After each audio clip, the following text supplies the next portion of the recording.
இந்த நாட்டு ஆளும். மாவீரன் சத்ரபதி சிவாஜி போல, எங்களுடைய எம்பெருமான் ஸ்ரீராமன் சந்திர போல இதுவரைக்கும் இன்னைக்கு வரைக்கும் இந்த நிமிடம் வரைக்கும் வாழ்ந்து கொண்டிருக்கிற எங்களுடைய இந்துக்களோட முதல்வர் தமிழ் திரு அர்ஜுன் சம்பந்தாண்டா இந்த நாட்டு ஆளணும். உண்மையா பொய்யா சொல்லுங்க. அப்படி தகுதி என்று சொன்னால் அது இந்து மக்கள் கட்சியினுடைய தலைவருக்கு தான் உண்டு என்று சொல்லி எல்லாரும் கேட்டாங்க. என்ன இத்தனை கட்சி இருக்குது, திராவிட கட்சி, DMK, ADMK, Congress, communist, petromax, lightist, leftist, இப்படி பல டிஸ்ட் இருக்குது. ஆனால் இதுக்கு நடுவில் என்னடா திமுக ஈமாக்கான்னு கேட்டேன். ஒரு திமுக காரன். நான் சொன்னேன், நல்ல தேசபக்தி உள்ள இளைஞர்கள், இந்த நாட்டையும் இந்த தர்மத்தையும் நான் பிறந்த இந்த தமிழ் மொழியும் நேசக்கூடிய இந்த இந்துக்கள் வாழக்கூடிய இந்த நாட்டிலே ஈமாக்கான் தான் இந்த நாட்டில் ஆள வேண்டும். அதுக்குண்டான 10 வேட்பாளர்கள் தான். நான் பெருமையா சொல்லிக்கிறேன், இந்துக்களே, இந்த கோவையில எங்களுடைய இந்து மக்கள் கட்சியினுடைய வேட்பாளர்களுக்கு ஓட்டு போடலினா அவங்க வெக்கப்படணும். காரணம் என்று கேட்டா, எப்பெல்லாம் கோவைக்கு இருள் சூழ்கிறதோ, எப்பெல்லாம் இந்த மக்கள் பாதிக்கப்படுகிறார்களோ, அப்பெல்லாம் முதல் களத்தில் இறங்குறது இந்து மக்கள் கட்சி தொண்டர்கள் தான்.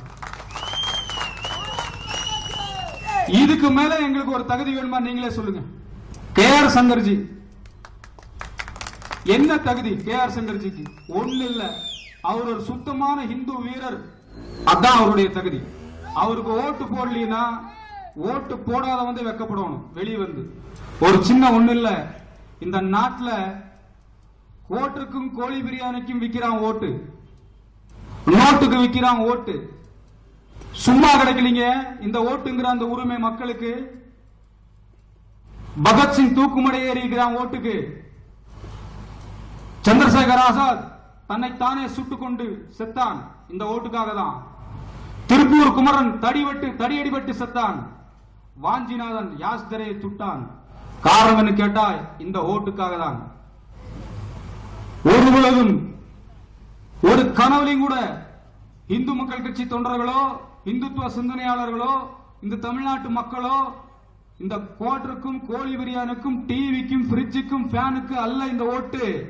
இந்த பாருங்க, இந்த சுத்தமான இந்து வீரர்கள் இருக்கிறாங்கல்ல, இவங்களுக்கு தான் இந்த ஓட்டு. நல்ல மனசுல வச்சுக்கோங்க. ஓட்டு போய் வீடு வீடா கேட்கறதுக்கு தகுதி உள்ள ஒரே ஒரு நபர்கள்னா அது இந்து மக்கள் கட்சி தொண்டர்கள் தான். தைரியமா நாளைக்கு இருந்து ஆரம்பிங்க, நோட்டீஸ் கொண்டு போங்க வீடு வீடுக்கு. இந்து மக்கள் கட்சியினுடைய செய்தியும் ஏராளமான வேலை செஞ்சிருக்கிறோம். எங்களுக்கு ஓட்டு கேட்கறதுக்கு அனைத்து விதமான தகுதிகளும் உண்டு. கோட்டை ஈஸ்வரன் கோயில் தேர் இன்னும் வரைக்கும் ஓடல,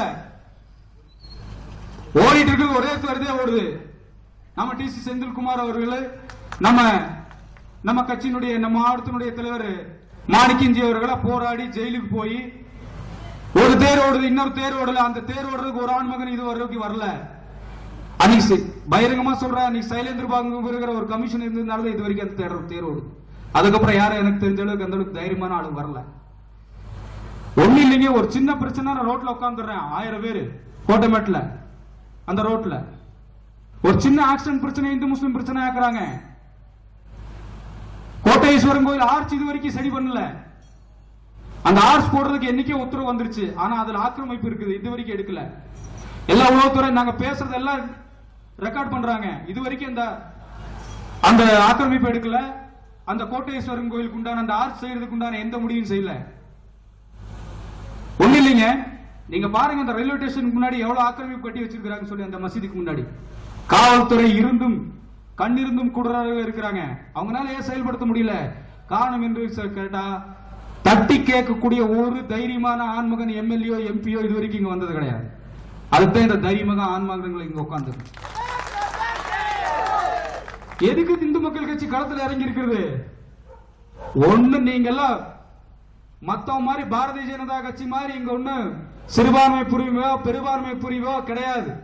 இது இந்துக்களுக்காக, இந்துக்கள் மட்டுமே, இந்துக்களுக்காக தொடங்கப்பட்ட கட்சி இந்து மக்கள் கட்சி. இங்க இருக்கிற சுத்தமான வீரர்கள் இந்த இந்து வேட்பாளர்களை உங்களுடைய ஆதரவு, பெருவான ஆதரவோடு அவங்களை ஆதரிக்கணும்னு சொல்லி நான் கேட்டுக்கிறேன்.